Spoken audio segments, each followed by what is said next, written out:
trying to find a new way to sort of deliver Buddhist stuff, which is why you have the ship is called the Nirvash, which is obviously very close to Nirvana, and to make it work right, you have to have the Amita drive.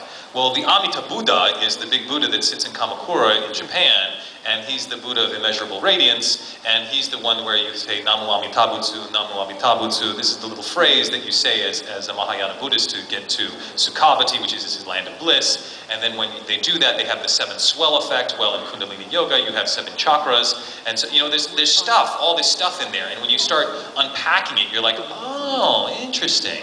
And I do that from a storytelling or from a director or from a scholarship perspective. It doesn't necessarily help character interpretation.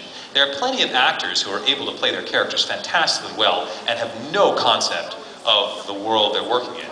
Wolf's Rain has a very Hindu cosmology. It's all about the sort of cycle of this world. And they talk about going to paradise, but they don't mean heaven. Not in the sort of Judeo-Christian or Abrahamic sense of heaven, because that doesn't exist in Hinduism, and they have a different system.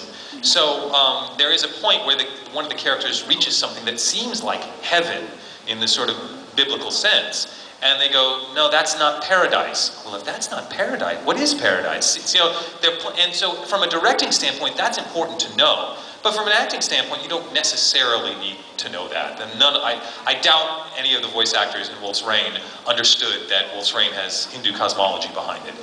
But, I did, and Mary Elizabeth and I would talk about it, because Mary Elizabeth was directing, and she would say, I want to adapt it using this word. And I'd have to go, the problem is if you use that word, then that is this mythology, and that's not where we are, it's this. And so it's like, so it's more from a directing standpoint.